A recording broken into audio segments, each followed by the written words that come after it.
All right, I would like to call to order our April 13th, 2021 regular council meeting. City Clerk, can we have a roll call?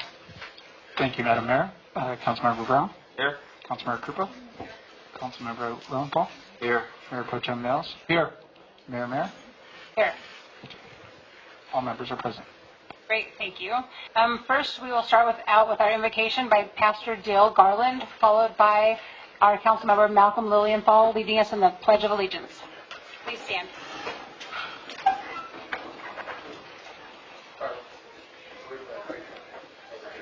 And then just push that button and turn that mic up.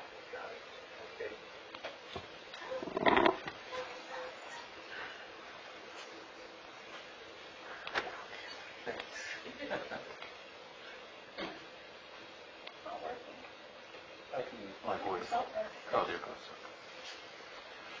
All right, if you would bow, let's pray. Heavenly Father, we thank you for the freedom that we enjoy in this community, the freedom we enjoy within our nation. And Lord, tonight we come before you, we pray specifically, Lord, I pray for our law enforcement, fire personnel, Lord, that you would keep them safe as they keep us safe. Lord, I pray for our city council members. Lord, I pray that you grant them wisdom. Pray for the city employees as well, that you would grant them wisdom as they carry out the task that's set before them in leading this city to grow, to become a better city. Lord, we thank you for the beauty that you've given us all around. We just ask for your presence today here in this meeting, that you would direct and you would lead. We pray this in Jesus' name. Amen. Thank you. Ready? Begin. I pledge allegiance to the flag of the United States of America and to the republic for which it stands, one nation, under God, indivisible, with liberty and justice for all.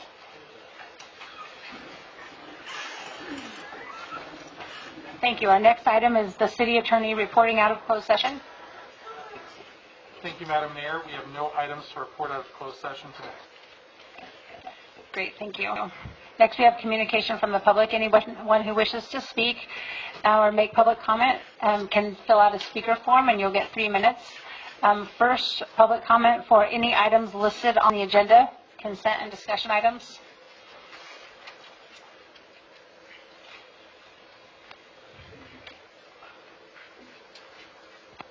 Thank you, Mayor. Yes, we do have, we have some members present on the teleconference, so if you'd like to unmute yourselves, you can raise your hand now to speak. And we'll just give it a few seconds. Seeing no comments, there's no one present for public comment listed on the agenda. Okay, next we have public comment for items not listed on the agenda. First we have Marianne Darrowan.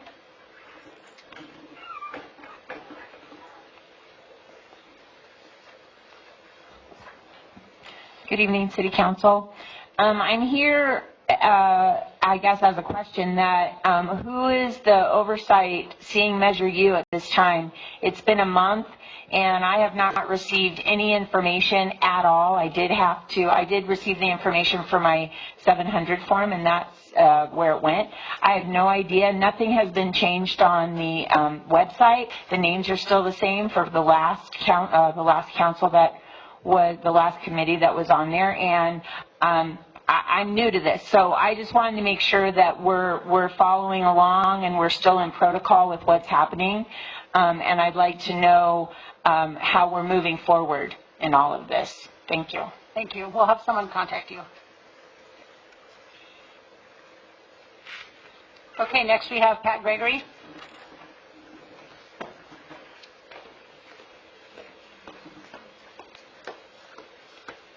Good evening, Council. On March 23rd, I requested through the Freedom of Information Act information regarding the journal entries for Measure U for the fiscal year 17-18. The reason I asked for that particular year is because that has not been reviewed by the agreed upon procedures that the prior Measure U committee had completed. So to my way of thinking, 17-18 has not been reviewed at all. And as of yet, I haven't received any documents. I have received some type of general summarized documents, but I specifically asked for the journal. And I'm hoping that our accounting department knows the difference between the general ledger and a journal. And I know it could be very voluminous, so I'd be happy to sit in a corner someplace in City Hall and take a look at the journal entries for 17-18, but I think it's very important that we do that. We're now entering our 5th year of Measure U, and as of the last audit, there is not yet one additional police officer, and that's $50 million into Measure U approximately. So I would really like some help in getting a look at the journal entries for the fiscal year 17-18 for Measure U. Thank you. Thank you.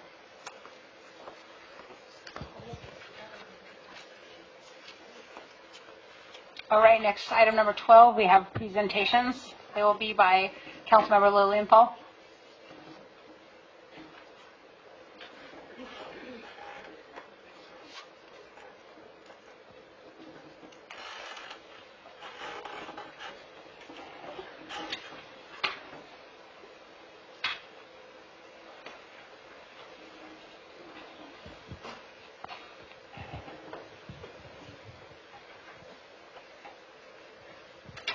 Good evening, ladies and gentlemen. Good evening, ladies and gentlemen. Good evening. Okay, so tonight the City of Hemet would like to make a proclamation in regards to the DMV/Donate Life Month. Organ, eye, tissue, marrow, and blood donation are life-giving acts recognized worldwide as expressions of compassion to those in need, and more than 108,000 individuals nationwide and more than 21,000 in California are currently on the National Organ Transplant waiting list, and on average 17 people die each day while waiting. The need for donated organs is especially urgent in Hispanic, Latino, and African American communities. A single individual's donation of the heart, lungs, liver, kidneys, pancreas, and small intestines can save up to 8 lives. Donation of tissues can save and heal the lives of more than 75 others, and deceased organ donors saved more than 33,000 lives last year, the more ever. Any person can register to be an organ, eye, and tissue donor, regardless of age or medical conditions. Over 17 million Californians have signed up with the state-authorized Donate Life California donor registry to ensure their wishes to be organ, eye, and tissue donors are honored. California residents can sign up to be an organ, eye, and tissue donor when applying for and renewing their driver's license or IDs at the California Department of Motor Vehicles. California residents can sign up with the Donate Life California Donor Registry online at any time by visiting donatelifecalifornia.org. California residents interested in saving a life through living kidney donation may visit livingdonationcalifornia.org. So we would like to make this proclamation presented on April 13th. Thank you. If we could have Sarah Gillette come up she's our ambassador for One Legacy. Yes. Can I take a minute to... No problem. Right up there. One thing I wanted to add was this is very important, because I lost 2 of my brothers last year, motorcycle accident, and they were organ donors, and so unfortunate that they had to go out like that, but their organs and a lot of their body parts are going to be, someone's going to be able to live on through the tragedy that happened with him. So signing up for something like that is very important, because you don't know, unfortunately when your last day is, but then someone could be blessed, if we depart somehow.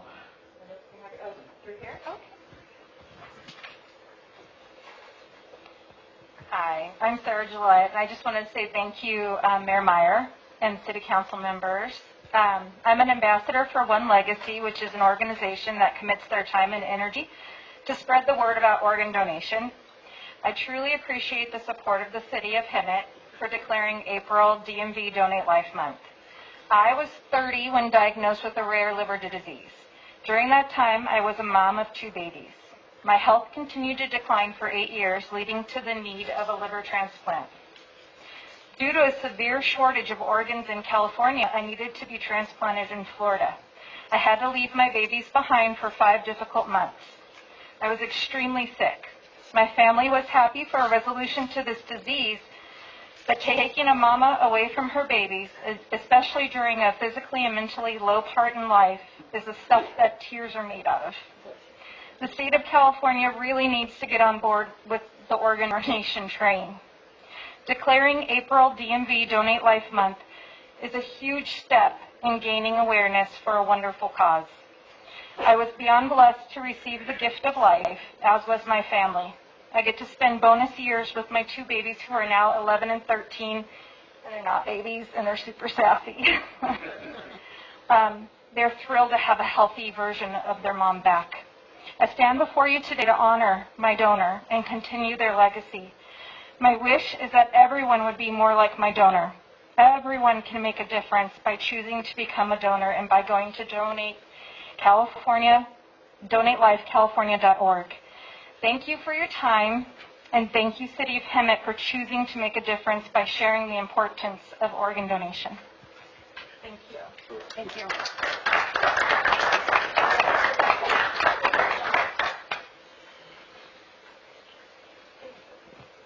Another proclamation we would like to make is recognizing the 25th anniversary of the Riverside County Habitat Conservation Agency.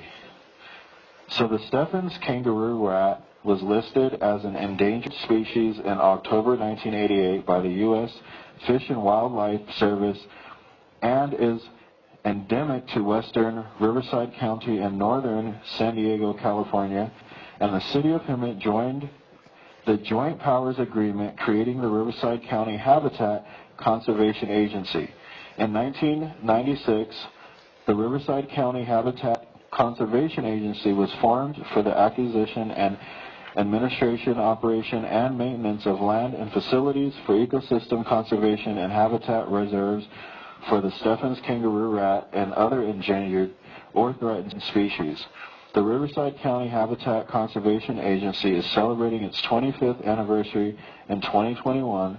The agency is proud of its achievements in species recovery, making Stephens kangaroo rat a candidate for downlisting and several milestones such as the region's first ever public access plan on conserved lands, establishment of a comprehensive range-wide management and monitoring plan, implementation of adaptive management, and its support of community involvement through volunteerism and educational outreach. And the City of Hemet supports and appreciates the Stephens kangaroo rat habitat conservation plan.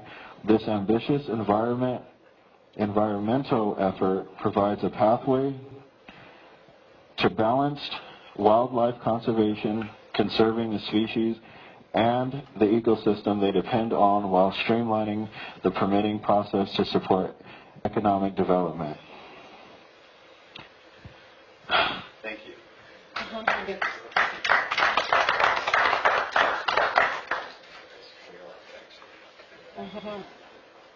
One more certificate of recognition was presented a month ago, and I would like to formally recognize Sandy D. In recognition of her honorable service in the armed forces of our country, we, the City of Hemet, express our sincere appreciation of your service, courage, and willingness to serve our great city, state, and nation. We are proud of you and thank you for your contribution to the defense of freedom. Thank you.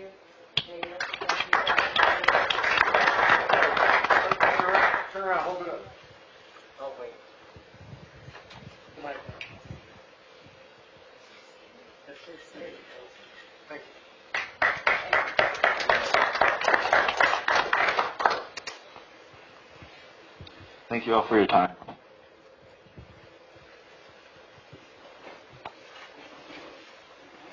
Great, thank you very much.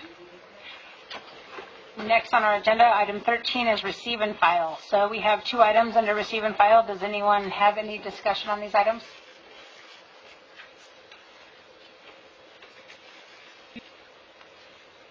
(13A) or 13B?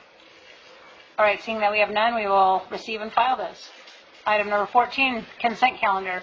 All items on this consent calendar will be acted upon on one single action by the council unless otherwise requested by an individual council member. Does anyone have an item they'd like to pull tonight? Yes, I'd like to pull 14A and, yes, 14A. Okay. Do you have a motion for 14B and C?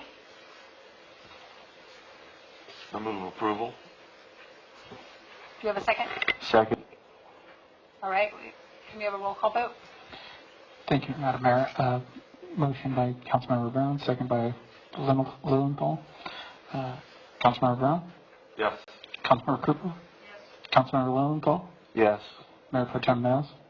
Yes. Mayor Meyer? Yes. Thank you. That passes. Pulling 14A. Okay, and then item 14A. Yes. This is, eventually will go to another board that I sit on called the Hemet-San Jacinto Water Master. And we, as a court-appointed entity, oversee the replenishment of the aquifer in the lawsuit settlement between Western Municipal Water District and Saboba Tribe.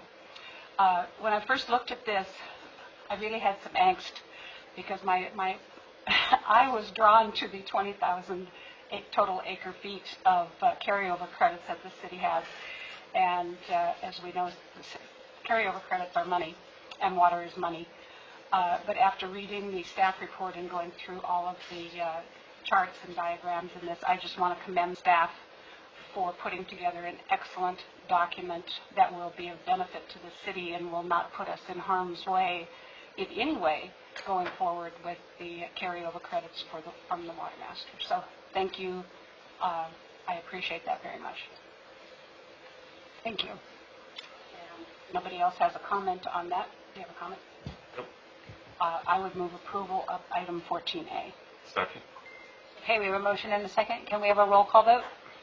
Motion made by Councilmember Krupa, second by Councilmember Brown. Councilmember Brown? Yes. Councilmember Krupa? Yes. Councilmember Lilienthal? Yes. Mayor Pro Tem Mills? Yes. Mayor Meyer? Yes. That passes 5-0 for 14A. Okay, next we have item 15, discussion action items. First, 15A, adoption of resolution of intention to establish the City of Hemet Community Facility District, Sandal Point. Do we have a presentation? Thank you, Mayor. Yes, we do. I believe we've got Steve Lariso, our city engineer, on the line who will be able to walk us through this item. Steve, are you there? Yes, Mr. Lopez. Madam Mayor, can you guys hear me okay? Yes, we can. Great. Okay, so this item in here is for it's basically the first step in the setting or adoption. Sorry, I'm looking at a different screen.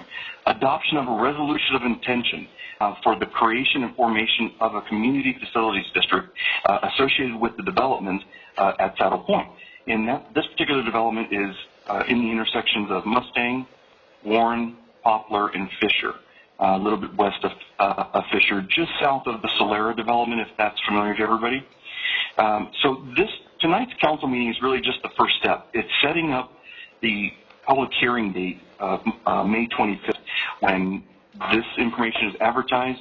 The engineer's report for this development is prepared, and at the public hearings, when anybody can comment about this, including council as well. But I just wanted to run you through some of the items on this first. There's two special taxes associated with this, Special Tax A and Special Tax B. The purpose of setting up this CFD is for the maintenance of streetlights, landscaping, graffiti abatement, and stormwater facilities. That's covered by Special Tax A. Special Tax B is for the landscape maintenance as well as the stormwater maintenance of the facilities that are within Lot AK, and that's basically the areas of interior to the development. That area is going to be maintained by the homeowners association.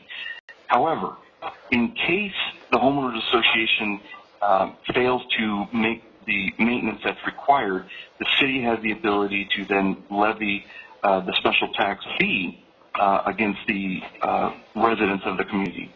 And that way it'll ensure that the city can maintain all of the areas uniformly. As it states in the document here, there's the special tax A of $459 per single family residence and $360 for special tax B. And as I mentioned, the special tax B will not be levied until such time it is deemed necessary. Last item is I mentioned before, but the public hearing is going to be scheduled for May 25th of 2021 at a regular city council meeting. With that, I'm here for any questions you may have. All right, questions? Steve, this is Linda Krupa. And my question is there anything different about this agreement than there is with other LLMDs that we go out for CFDs? Well, so this particular document, it does not involve an agreement. It's a typical CFD that we would set up for any other development within the community that we've set up in the past. There's also another one that has been done that you will see back on May 25th for the public safety CFD, which is, I believe, 2005-001, I believe is the number. But there's no agreement associated with this. This is just for the formation of the community facilities district. Okay, so sometime in the future after the development is completed and the landscape and lighting is put in, will this come back to us as an assessment district? Yes, on the annual assessments, you're absolutely correct. Okay, that's all I needed to know. Thank you. You're welcome. Any other questions? Do we want to entertain a motion? I will move approval of staff's recommendation to adopt the resolution of intention and authorize the levy of the special tax within the City of Hemet Community Facilities District 20-2101. Saddle Point. Okay, we have a motion. Do we have a second? Second. All right. Can we have a roll call vote? Motion by Councilmember Krupa, second by Councilmember Lowenthal. Councilmember Brown? Yes. Councilmember Krupa? Yes. Councilmember Lowenthal? Yes. Mayor Pro Tem Mills? Yes. Mayor Meyer? Yes. That passes 5-0. Okay, next item 15B. And this is our resolution in connection with the Hemet Unified School District forming a community facilities district. We've got Steve Larissa that will provide this as well. And then Steve, I've got the map queued up on our side, so the map is on display here in the chambers. Great. Thank you, Mr. Lopez. Again, Mayor, Madam Mayor, members of the council, thanks for having me give this brief presentation tonight. Before you on this item is the ability for the city to allow the developer at another development, not Saddle Point, but this one is at River Oaks, which is towards the Echo Hills area, I believe is what it is called, but it's off of Thornton, Elk, and just south of Stetson. So those are 4 different track maps in that area. And as Mr. Lopez mentioned, you can see the map up there. I've got 2 different items. One is the actual boundary map that would be in the staff report, and the other one is just a Google Earth, just to kind of give a little more frame of reference. So what this report is about is the city allowing the development to work with the Hemet Unified School District to join into a community facilities district.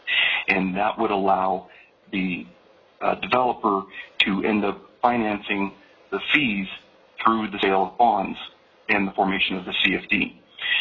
All that's coming for you, in front of you tonight is the form of the agreement, which has been reviewed through the city attorney's office. and this is also similar to one that was recently brought forth back in October of last year.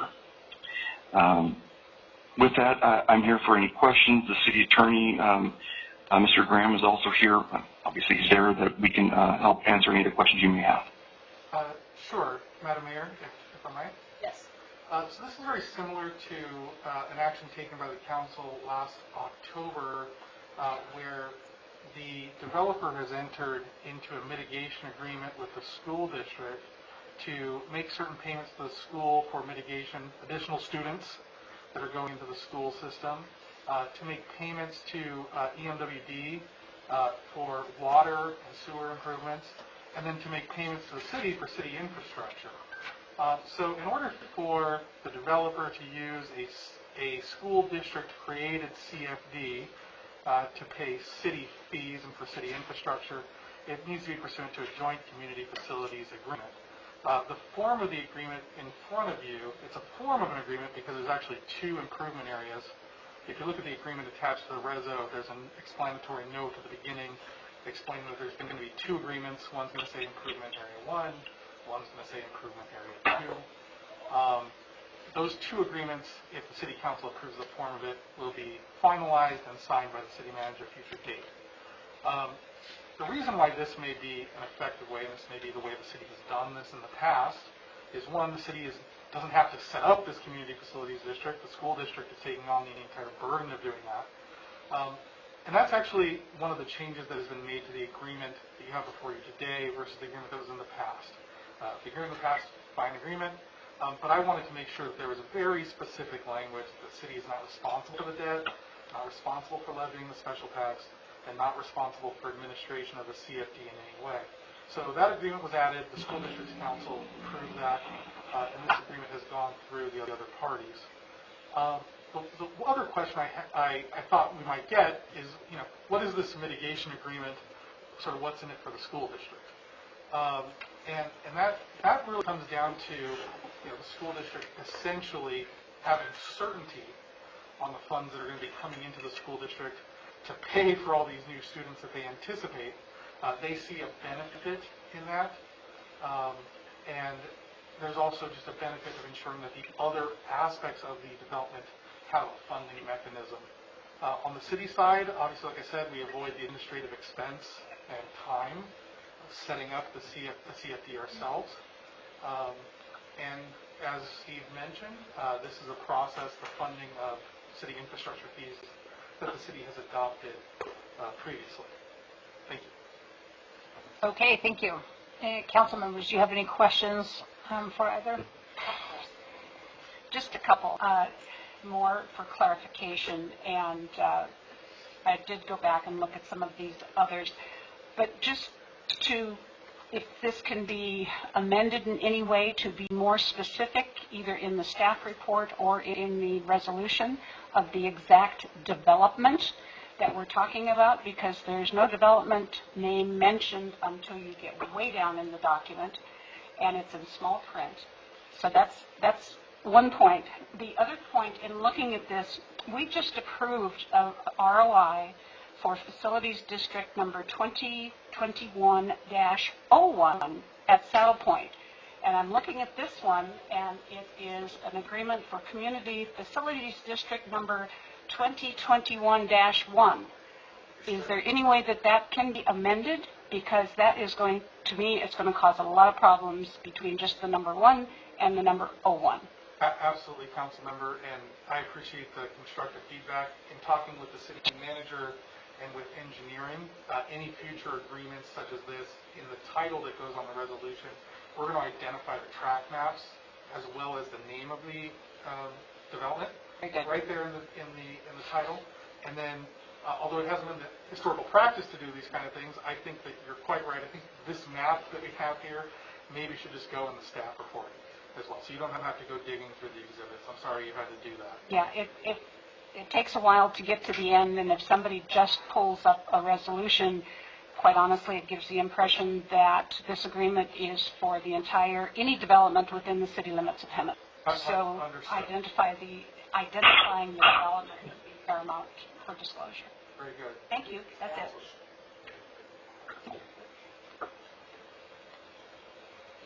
Any other questions?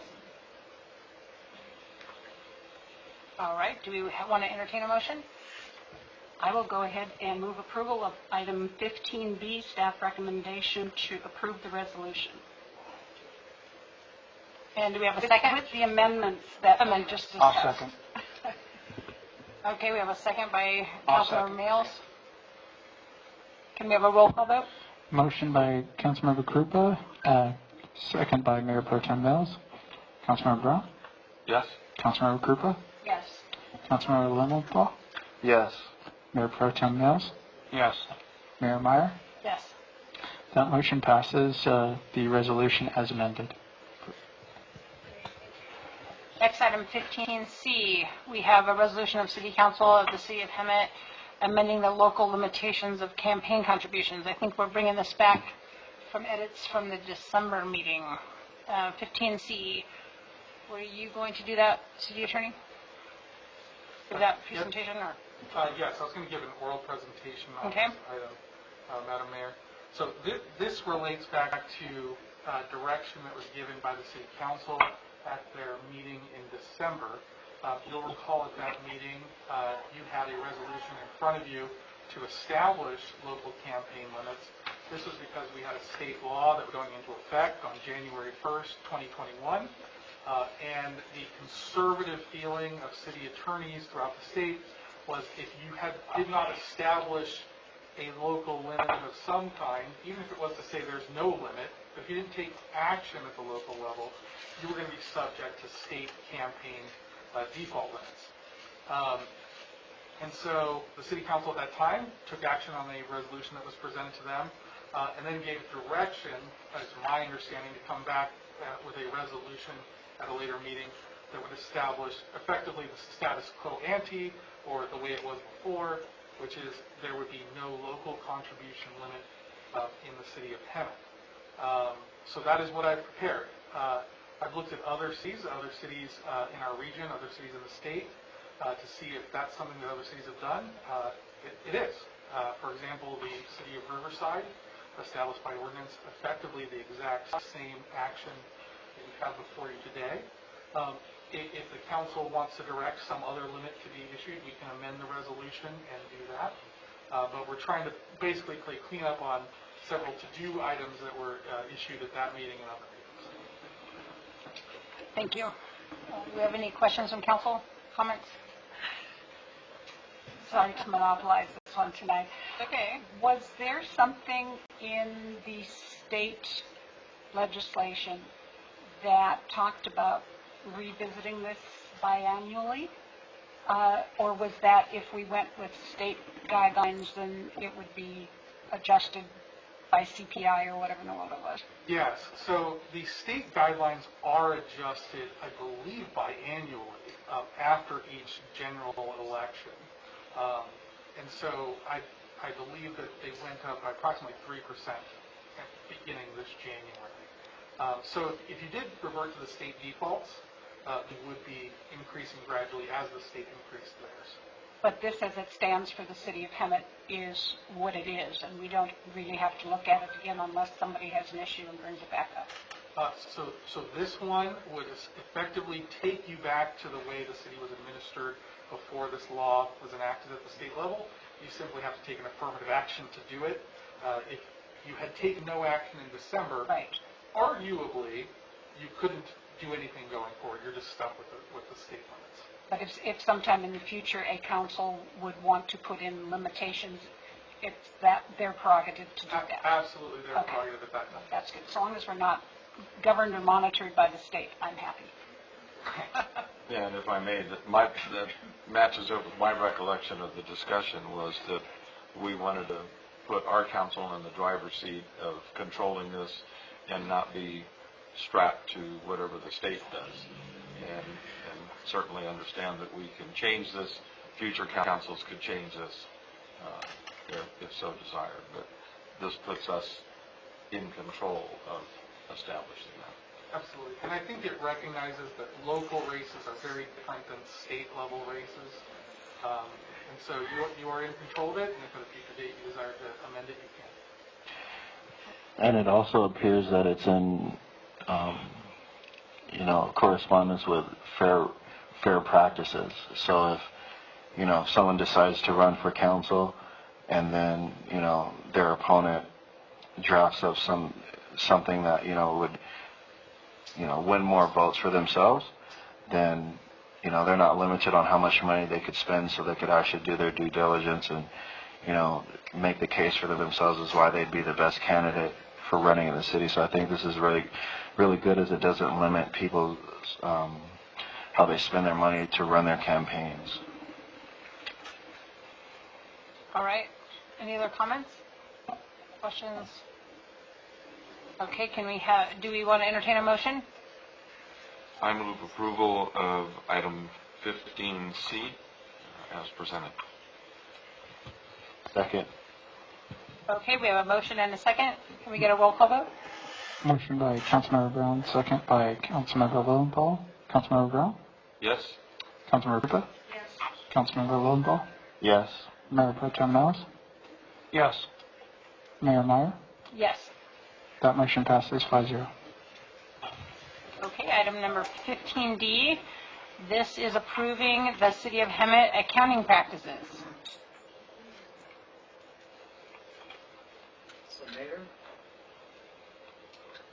While Lorena's queuing this up, just by way of background, we brought this item to the council a couple of months ago, received some input, feedback, and so we are back here today with the adjustments that were requested by the council and requesting the council approve these items as presented. So, Lorena?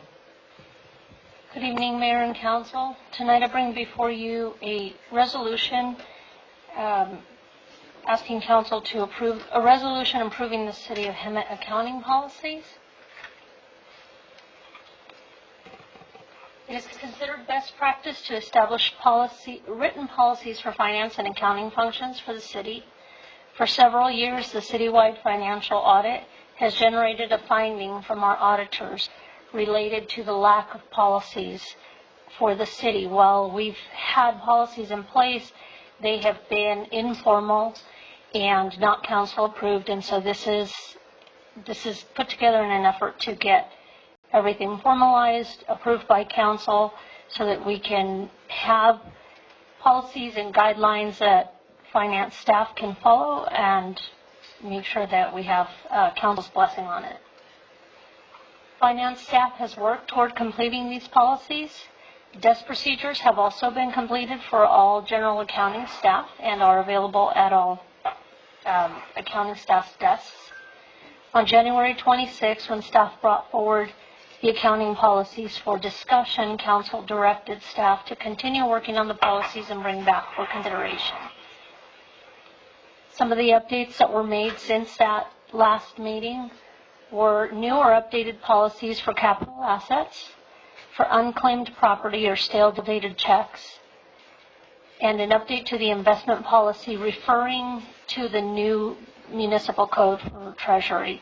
So not really establishing what to do, but directing people to go to the municipal code, because if that changes, then the policy would have to change as well. Staff also addressed specific recommendations from the auditing firm, specific duties and responsibilities or desk procedures, and those are integrated within the policies. Minimum required qualifications or standards for all of the positions within finance. That is housed in the Human Resources Department through the job descriptions and the job classifications. Procedures for processing of specific financial activities, those can be found throughout the policies, specified based on what kind of transactions they are. Appropriate monitoring and reviewing of controls, also found within the accounting policies. And then finally, council management approved policies related to specific transactions. Approval of this item would satisfy the recommendations of the auditing firm, as well as establish those policies so that that finding can be removed from the city's internal controls annual review. council can opt not to approve the policies tonight and provide direction if you would like to see anything else in the policies. And that is all I have. With that, I can answer any questions.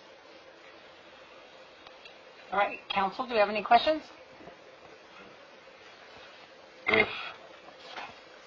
Okay, so just like to thank Lorraine and her staff for taking the deep dive into this. I know it's very labor intensive to come up with that kind of a policy and procedures, and I appreciate the work that put into it. And I'd like to thank our accounting manager, Tiffany Barnett, who took the lead role on this and really put a lot of work into getting these put together. Is it okay if I add some more labor to it? So, can you, so I'm confused about, it says, if this is the accounting policies document, right? Yes. Tell me, just help me understand how come it has the role of city council and the manager, the city manager. Because council's role, even in the city's accounting, is critical in establishing things like budget and what are approved transactions and how we manage even our policies, that we need to bring them forward, resolutions, anything like that. Most everything affects finance, some way or another. That's mostly why I'm here every council meeting, because just about everything that comes forward to council has some sort of financial impact. And so council and the city manager are critical in the policies, the accounting policies of the city, whether it's how we manage our cash, how we manage our budget, what is approved or not approved, how we bring forward things like continuing appropriations, the things that we've talked about over the last few months. But it seems like, because there's a lot of, it seems like there's a lot of day-to-day things in here, right? And the procedures. And we're not really part of the day-to-day stuff. You are, you're just not there every day. You're here overseeing, establishing. So I'll give you an example. Tonight you approved the amendment to contracts, right? Mm-hmm. And so finance houses procurement, and procurement oversees those contracts.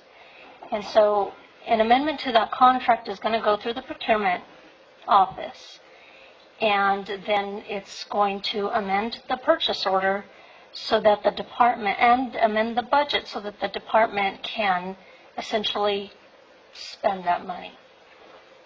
So you make a decision tonight that will take several steps in the finance department before the department can start to spend those funds.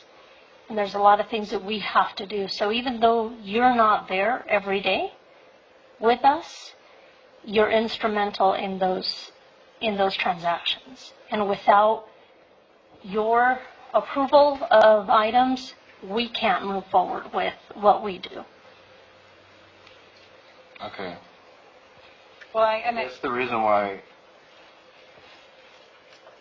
I'm asking is because, many times we have these definitions that are spelled out in different ways in different documents, and it seems like it creates a lot of confusion. And what I don't want to happen is something like, I hate to say this, but I don't want, as we draft off new paperwork that talks about like how we're going to do things, that it's kind of seamless across every document. So something that's answered in one document, you have to go to another document to get another answer. And then we have things like what happened with one council member here, who one document said he could run, and another document said he couldn't run. Are you asking specifically because of the organizational structure? No, just making sure that the language, because I was confused when so I know I'm probably not the only one. If someone looked at this, I'm probably not going to be the only one that was confused as to why it has like the organizational, I guess it is the organizational structure. Okay, so. Because it's an accounting policy. And then all the rest of this stuff, it seems like it doesn't really need to be in here.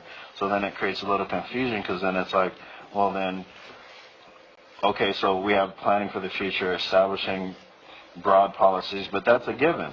That's what the council here is for. So how come it had to be in here? I want to talk for a second, and I'm going to help you both. If you go to page 40 of 105, this kind of answers both of your questions, but what Councilmember Lilienthal is saying, those first two paragraphs don't necessarily need to be in there, because what your example was of procurement. So I looked up procurement, and it has all requisitions over $15,000 will be approved by the finance director. All requisitions over $30,000 will be by the city manager. All requisitions over $50,000 must have prior council approval. So on both ends, it's like when we, and looking at it from the council side, when we've had to defend contracts, when we've had to terminate city managers, we have to find every document that has given that city manager direction. So in the past, when we have, when a city manager has left, we've had to go through every single, and so, but it says over in the accounting policies that he can do this, so then we can't, so unless this is verbatim, it probably shouldn't be in here because you already have council approval on page 40 of 105 for procurement. And so it kind of, I think that you have completely included council where it needs to be in your procedures because you gave very good detail. What I think Councilmember Lilienthal is talking about is, and this is even deeper, but we have Councilmember Krupa and Councilmember Brown are working on council protocols. So that will actually define, it's a whole document we have to approve that will talk about what the council is responsible for. So it's more than just a little paragraph, so it's better to just keep it in the procedures. So just to be clear, what you're saying is you don't want the organizational structure at the beginning, because it's meant only to be like I understand, overview. and I don't not think that detailed. it's not that you are trying to do anything bad. It's just that including it means something. So we approving this tonight, now every city manager is going to get to look at that list and add it to his job description because it's approved by council. So everything that's approved by council means something. And so I'm just saying keep it simple and just do accounting policies. So Mayor, if I could, I think the point is valid. I don't think that there's an accounting standard that requires the organizational structure to be laid out in the accounting policies is really the fundamental issue. So Lorena, is there a accounting best practice that requires that organizational structure to be there? Because if not, I think it's an easy just removal so that it really only deals with the accounting policies of the city. And she includes where council needs to have approval as the policy, so it's perfect. It really is perfect. We actually used another city's policies as a guide, and they have this built into theirs, and so we felt that it made sense. A lot of times in the budget document, there are similar parts to this, as well as in the CAFR, so it kind of summarizes what the city's organizational structure is and policies in a very general way. Is it mandatory to be in here? Absolutely not, because this doesn't change the accounting. I think just for simplicity, either that or if you need to have it in here, wait until the protocol is approved and then you can grab like one of the paragraphs that they put together if you need it to be in here. Because then it would be verbatim and then there's no duplication. I'm just thinking simplicity. We make things very complicated, and let's just make it a little bit more simple. And one of the council's priorities was transparency within the city, so I think it goes along with transparency when it's simplified. You're doing an amazing job. I'm not, you know what I'm saying? I'm just saying that I just want to kind of go along with with what our priorities are set when we're talking about transparency. So that's kind of like where I'm aiming at. Okay, what would make sense, and if council is okay with that, what we can do is, for the organizational structure, we can focus only on the finance department structure and the responsibilities. So I would essentially eliminate the first two sections of it and only leave the finance departments so that it's only focused on that. Does that make sense? Okay. Else have anything? I have a few silly things, but like on some of the forms, I'm so this guy, and this gave me like OCD problems. But like maybe if our city seal is going to be on one form, it should be on all the forms. And then there's a few like little, after the line, if there's going to be one return, then make it one on all of them. And there's a few little tweaks like that, or there's a few that the paragraph started over. They're simple, but just double check it for formatting stuff. Okay, we can fix Just all for of that. official. And then is this going to be available like on your page for the public? Yes, once it's Eventually? approved, it will be. So are you referring to where we have the independent policies that have the seal like this does? If you get to the different, hold on, I didn't bookmark it. So I'm on page 101. So like this form has the seal, and it says City of Hemet in the title of the form, and this has the City of Hemet in the title of the form, but there's no seal. I'm just saying for consistency's sake, and sorry, I'm still that guy, but there's a few returns in between that are missing, but I didn't bookmark all that. Those are simple. Those wouldn't affect our. Would council want me to make those changes and bring back, or are you okay with me making those changes after approval? We're okay with you. I mean, I'm okay for making Yeah, we them can on approve our own. it. They're not like major, they're just pretty things.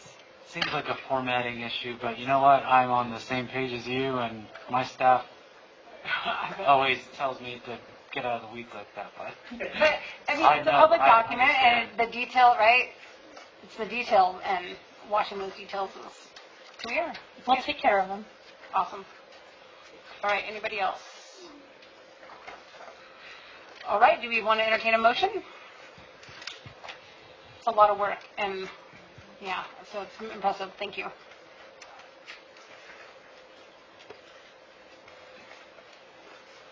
I will move approval of item 15D as with the amendment to the organizational structure as suggested by staff. Okay, do we have a second? Second. Any further discussion? Sorry, I keep forgetting to ask you that. All right, can we have a roll call vote? Motion by Councilmember Brown, second by Councilmember Lowenthal. Councilmember Brown? Yes. Councilmember Krupa? Yes. Councilmember Lowenthal? Yes. Mayor Pro Tem Mills? Yes. Mayor Meyer? Yes. That motion passes 5-0 to adopt the resolution as amended. Mayor, if I could, thank you to the council. I know this has been a reoccurring item at least for the last year. I know that 2 years. So I want to thank the council for the input a couple months ago, and then really thank the finance team, Brenna, Tiffany, all of your team for doing that. So thank you. Thank you. It'll be really nice to take this off our to-do list. Awesome, good job. Thank you. Okay, item 15E, a staff update to the council on our fiscal year annual budget process.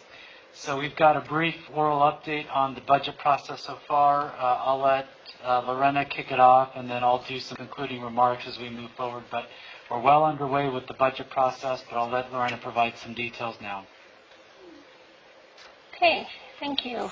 Staff kicked off the 2021 budget season in January of this year with updates to city staffing levels and costing related to salaries and benefits. Those normally go out to departments to double check, make sure that everybody is still in the positions that finance had them in, at the same steps and ranges that finance have them in. Since the start of the COVID-19 pandemic and the shelter-in-place orders, the executive team has managed expenditures and staffing levels in order to limit any potential negative fiscal impacts to the city. In the short term, the city has weathered the storm with higher than expected revenues in fiscal year 1920 and higher than expected revenue projections for the current fiscal year 2020-2021.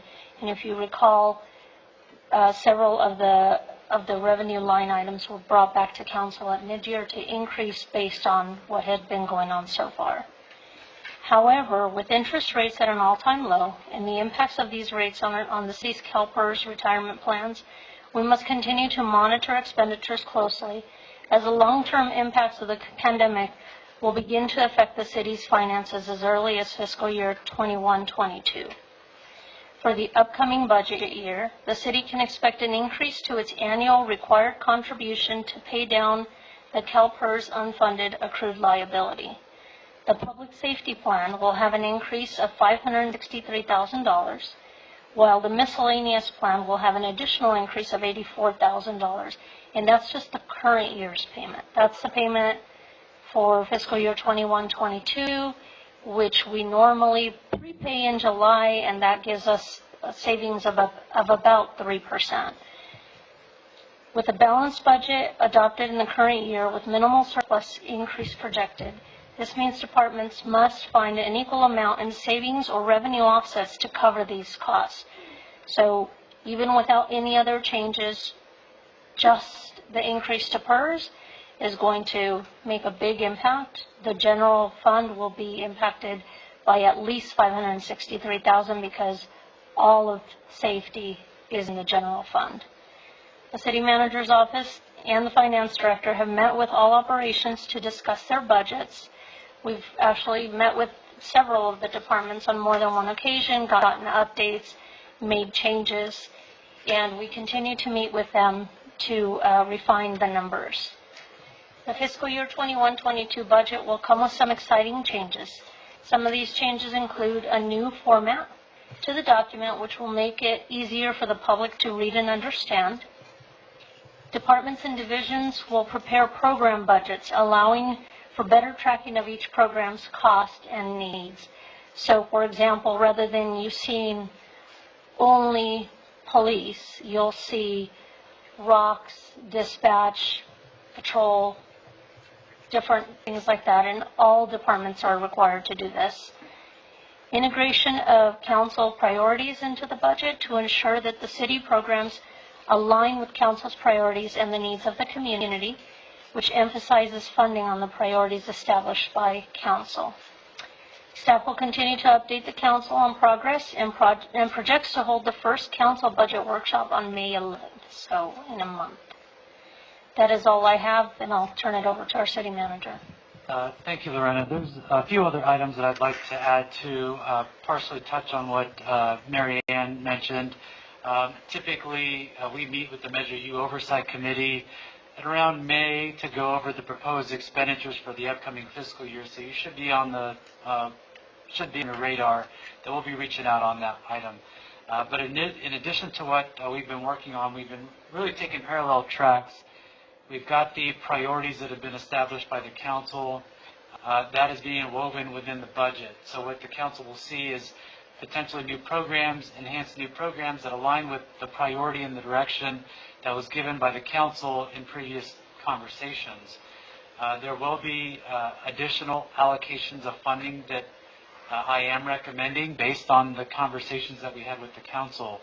And so within that same time frame, we plan on bringing back a formalized strategic plan that includes action items and action plans for each individual operation so that the council can see what it is that the teams will be working on over the course of the year. Some of those were conveyed throughout the conversation that the council had with specific action items. One item that comes to mind, let's say there was a request to do an analysis on the code enforcement function. There are other areas that were more broad, and so we've, in those instances, put parameters on what that means and what the council should expect on a go-forward basis. So we're working parallel tracks on that. In addition to that, as Lorena mentioned, we are going with a program-based budget so that the council can see that when the council had prioritized enhancements to the Traffic Bureau, the City Council can see how much funding is being allocated to the Traffic Bureau and the Police Department to get an idea of the amount of dollars that are being funded into that program. So it'll be a little bit different, but the council can clearly see and identify the funding that it is being allocated to those specific items. And so it's a really exciting time. As Lorena mentioned, we have met with multiple departments multiple times. I do want to give shout outs to PD. They did an incredible job with their budget on the very front side, and they've done an incredible job. So we're working through some of those items with our other departments and divisions, and we really look forward to bringing those items to the council. One final thing that I will add is that we are methodically carving out internal service charges so that the council gets a better and more accurate representation and idea of what the operational departments and the cost to run those operations really are. So that concludes the update that we have. Happy to answer any questions that the council might have. Great, thank you. It's nice to have an update so early. We appreciate it. We have comments, questions for him? Chris, can I ask you to make an amendment to your final thought? Yes. Okay. So, just for the sake of the city, can you explain how, or just kind of walk me through how you came up, or how the department came up with that $500,000, that $563,700 from, do you know what I'm talking about? That big number? Funded liability? Yeah. Absolutely. So, Lorena, could you describe that? A brief discussion on the discount rate, all of those items that really impact our PERS liability and our PERS cost, please? Yes. So every year, CalPERS issues an actuarial report for each CalPERS plan for every city in the state. In the case of the city of Hemet, we have two separate plans, and it's because safety has different rates. They have higher rates, and so safety plans are always separated from miscellaneous employees. Can you describe what the rate is and what that means? Yes. So when somebody works for a city, for example, I'll take myself for example. I'm a miscellaneous employee. And when I came to work for the city, they said, we don't pay into PERS. We don't pay into Social Security. We have our own retirement plan, and it's CalPERS, and it's run by the state of California. And I had no idea what it meant. I came from the private sector. So what it means essentially is my retirement will come from CalPERS. And each employee, when they start, is provided a rate, which is their retirement formula at which they will retire. The city has 3 tiers for each of the 2 plans. So in the miscellaneous plan, we have a 2.7% at 55 for classic employees hired before, I believe it's November of 2012, but don't quote me on the date, please. And then we have a tier 2, which was an amended lower rate of 2.5% at 55, which was for employees hired after that date, but that are considered classic employees. They had already worked for another government entity that paid into CalPERS. The third tier is what's called PIPRA.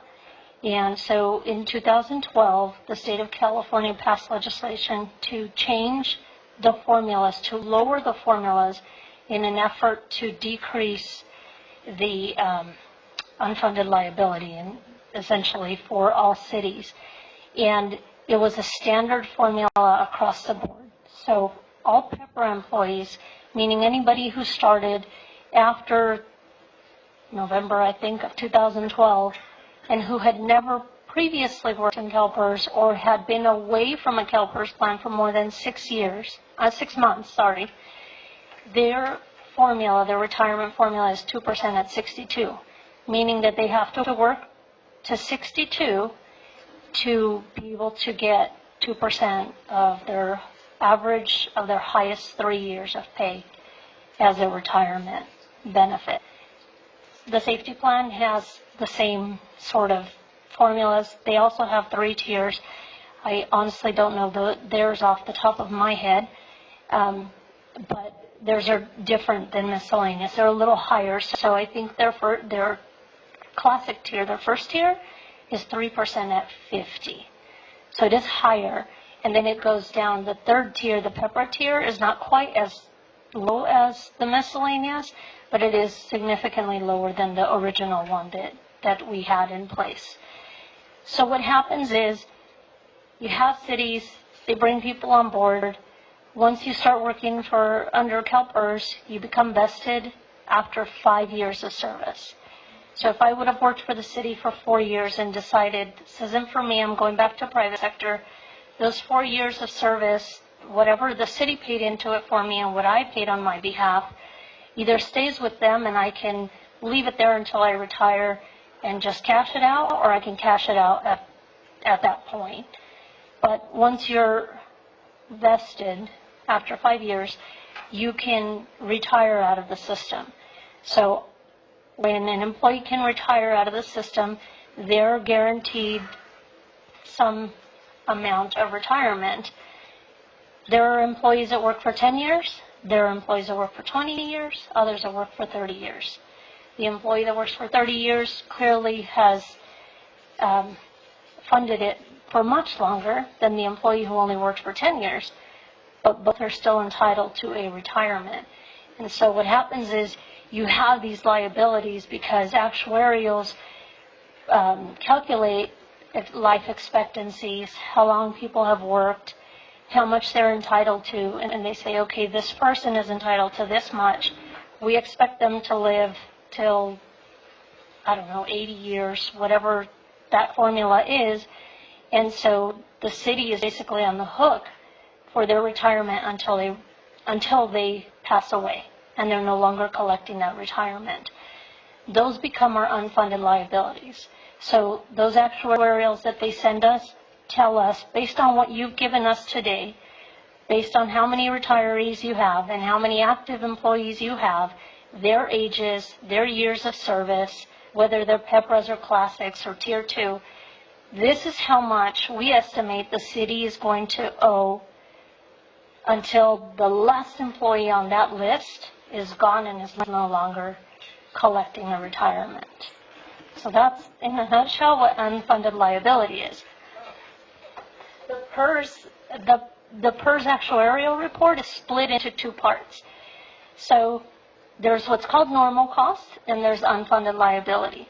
So PERS says we estimate that if you pay X percentage of salaries every year, which we pay every pay period to CalPERS, that it'll cover ongoing costs so that when those active employees retire, you'll have money set aside. But you need to close the gap on that huge unfunded liability that you have. And before, what they used to do is they'd put it all together and they'd say, your contribution, your annual contribution, the employer side of it, needs to be, and I'll give you an example, and it's very different for every city. So, and this is only an example. A miscellaneous employee could cost the city approximately 20 to 25% of their salary in retirement. The employee additionally contributes 8%, where Social Security, I believe, is 6.2%.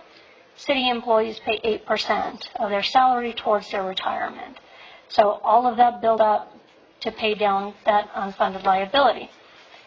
Then they decided to separate it and say, okay, we just want to charge you on a pay-as-you-go basis based on payroll, what's called normal cost. So now that 20 to 25% became something closer to like 11 or 12%. And they take the unfunded liability, that huge debt that we have, and they amortize it over, it used to be over 30 years. Hemet's council decided to change our amortization to 20 years about 5 years ago, I believe, Linda? So that meant that our payments ramped up in the first few years, and so we've seen these escalators. But it means that hopefully we'll pay it off a lot sooner than many cities who are just now starting to get on board and change over to the 20-year. I think the 20 year is going to be required. If they haven't already made that change, they're going to. So now what they're saying is, okay, this is the lump sum that you need to pay every year in order to pay it down. That's all fine and dandy, but if their rate of return is not what they expect, and their discount rate, I believe right now is 7%. So if they don't get 7% rate of return on their investment, then the city's on the hook for more money, because now we're trying to make up that gap that they didn't make. And I believe their rate of return for 1920 was less than 5%. It was 4.5, 4 3/4, something like that. So the final part of that is the actuarial reports are always 2 years delayed. So what is happening in fiscal year 2020, 2021, right now as we speak, we will not see until the actuarial report for fiscal year 23, 24. And that puts us behind over and over. So when they send us a report, they say, this is what you're charging as a percentage of payroll for normal costs, and this is your lump sum payment that you need to send us for unfunded liability. You can break it out over the 12 months, and this is your monthly payment, or you can prepay it all in July, and you'll save about 3%. Well, when I look at the actuarial report from fiscal year 2021, the current year we're in, compared to the one they sent us for next year, 21-22, there's a $563,000 difference between the payment we made for this year and the payment we'll be required to make for next year. That was the short version. I'm sorry. I'll add one final point to that. For the staff, and particularly finance in my office, we're always thinking about this. So every time we add a new person to the city's payroll, that increases that unfunded liability. And so really, that's why we're so cautious about what that means for us on a go-forward basis. I know that finance has been working with a group that provides costing scenario, or a platform that allows us to cost out how much does that unfunded liability grow if we add 5 personnel. What if those 5 personnel are public safety personnel? What's the growth of the unfunded liability if they're miscellaneous employees? If the discount rate if the actual rate of return doesn't match what they projected it, how does that influence our unfunded liability and what we have to pay on a go-forward basis? So it really allows staff to provide the council with options and ideas of, hey, look, these 5 personnel that we're looking to add this year is going to add X amount of millions of dollars of PERS liability down the road. So we're going into this transition of thinking more long-term, and how do we grapple and address these OPEB PERS liabilities, which was a priority of the council based on the priority sections we did add. I appreciate that. No, I needed to. You have to know these things. All right, do we have any other questions for staff? All right, seeing that we have none, we don't have to vote on this item. It was just a report. We will move on to item 15F, the coronavirus update. Thank you, Mayor. So just a couple updates on this one. As everyone knows, City Hall is back open to the public from 9 a.m. to 1 p.m., and we're continuing to serve the public. We are looking for a reopening of the city's library at the beginning of May. So all of the library staff is getting trained on COVID protocols and using City Hall as the training ground, and ensure that they've got the right protocols and systems in place. The framework and the guidelines have all been reviewed by the JPIA, so we've been working them to ensure that we're keeping up to date with all the standard practices that we need to. So that concludes the update on this specific item, Mayor. Thank you. Great. Thank you very much. Okay, we will move on to item 16. This is City Council and staff reports. Councilmember Brown.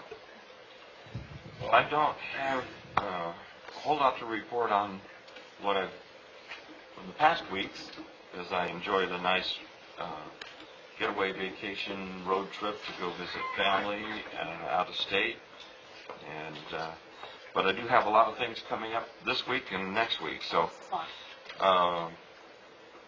tomorrow we have, well, I'm scheduled for the HUD training at 10 a.m.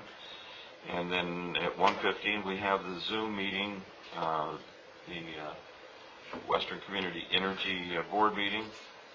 And then on Thursday is I'm our city's representative to the League of Cities Public Safety Policy Committee, and we have that meeting on Thursday.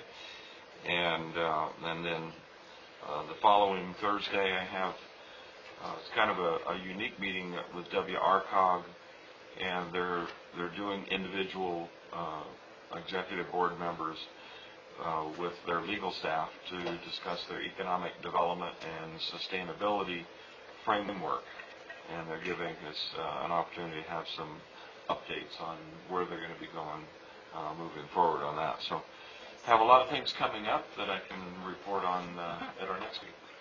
All right, thank you. Councilmember Krupa. Thank you. The Library Board of Trustees meeting is this Friday, and it's towards the end of the month. They will be doing a story walk out around the flag area in front of the library, and that will be to read a story and follow the directions that are on little stakes as you go along. So it's the story about the chicken.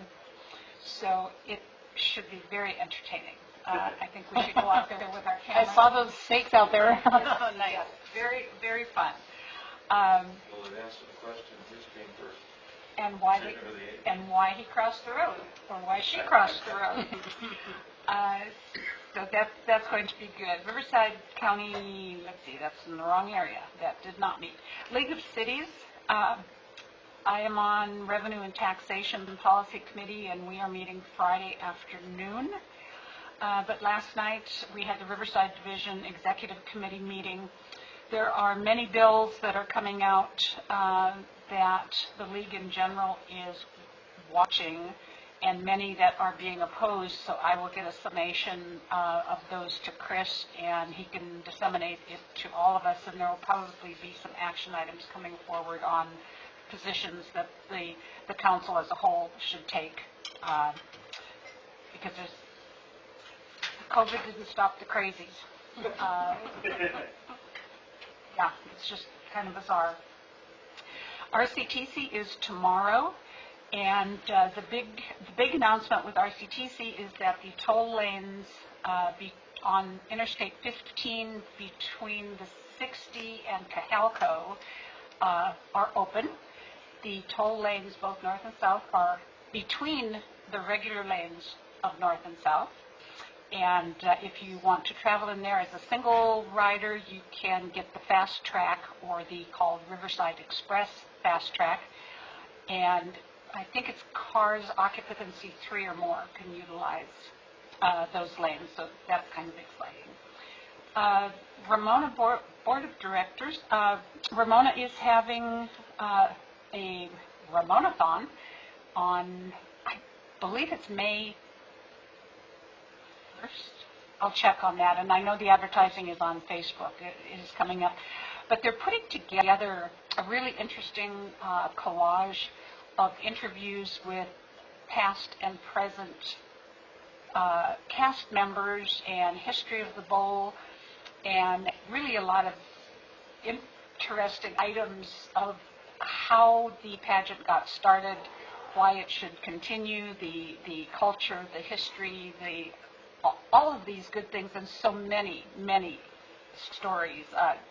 it's really incredible to hear. So I'm looking forward to the final production, because we've all been tasked with different aspects of listening to the interviews and picking out what we consider the important or funny or, lots of stories of rattlesnakes and costumes that burst at the seams and horses that get a little bit excited about being on stage. So looking forward to that. It should be pretty good.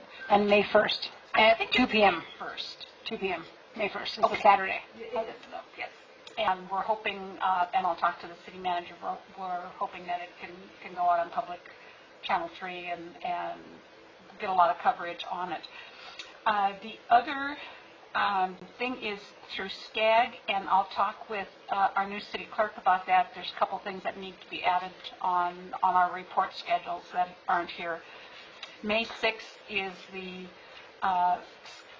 Southern California Association of Governments Virtual General Assembly. So I would assume, well, this is the last meeting. We may not, I don't know if we're voting on anything, because have we delegated, have we chosen as a council delegates to that? I don't think so. I don't think so either. And we have one more meeting in April, right? So hopefully we'll get the information of that, because the General Assembly will have some issues to vote on, and we need someone to do that. And then working in collaboration, which we talk about so much, and my city youth is having a fiesta fundraiser on May 7th, and they're having that at the Ramona Bowl.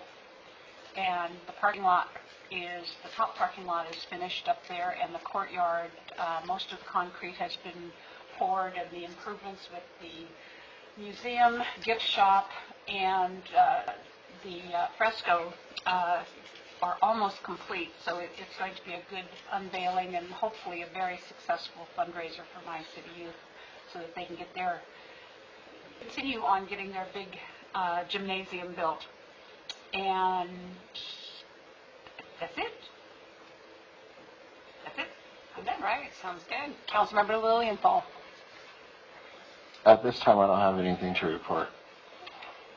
Okay, and then Councilmember Mills, Mayor Pro Tem Mills. The committees I'm on, one is the skate park. A grant application has been submitted for the skate park, and we're waiting for an answer from them. On the Planning Commission, the conditional use permit 19-010 that Santiago Hemet RV Park requested for additional expansion of their park to add 18 additional RV spaces was withdrawn by the park, and the city approved it. Community Action Commission of Riverside.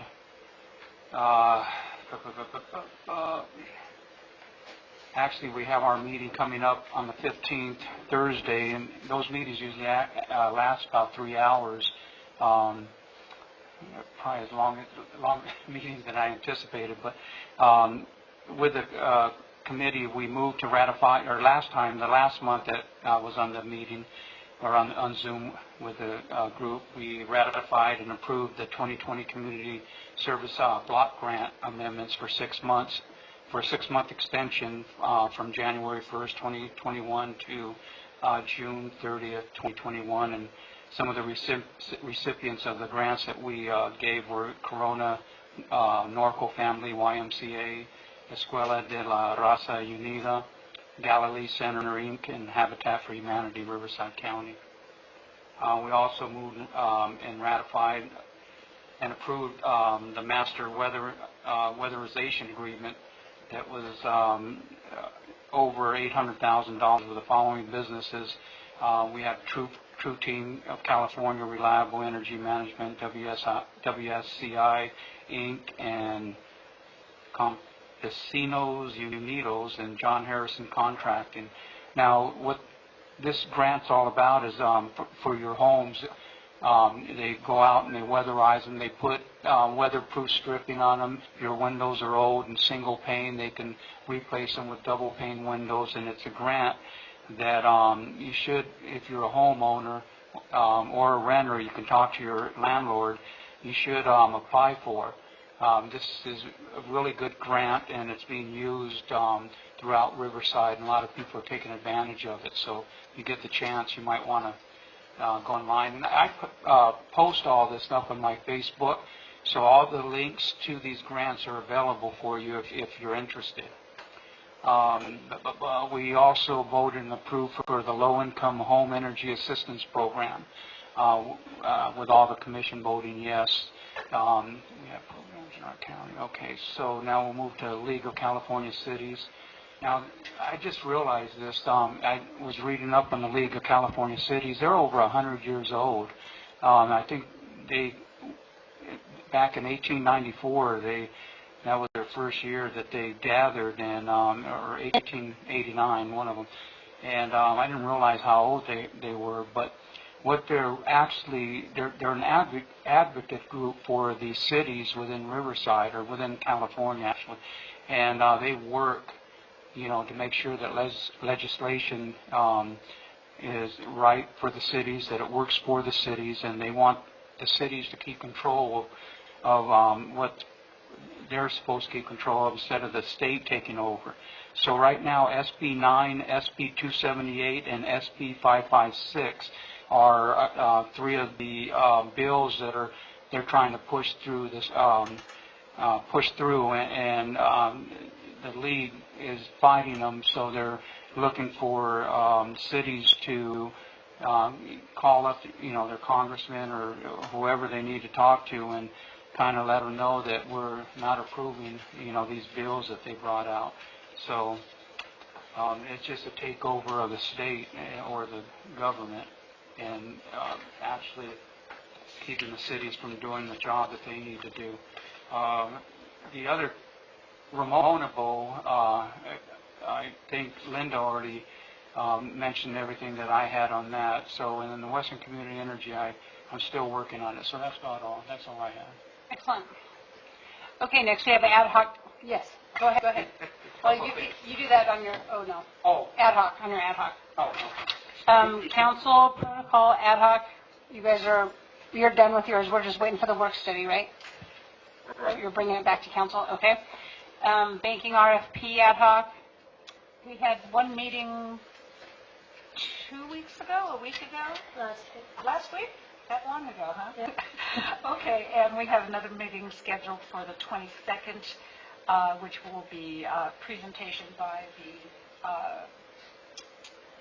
the two banks that had actually came back. We've got specific questions that Lorena and Tiffany and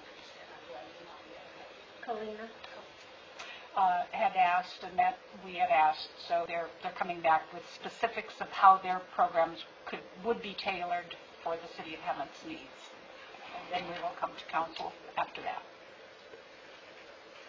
Excellent. The vision and mission ad hoc, we are just waiting for that to come back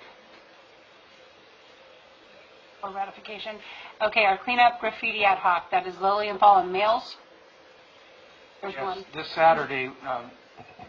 Saturday we have a city cleanup for those that are interested. It's from 8 to 12 in the afternoon.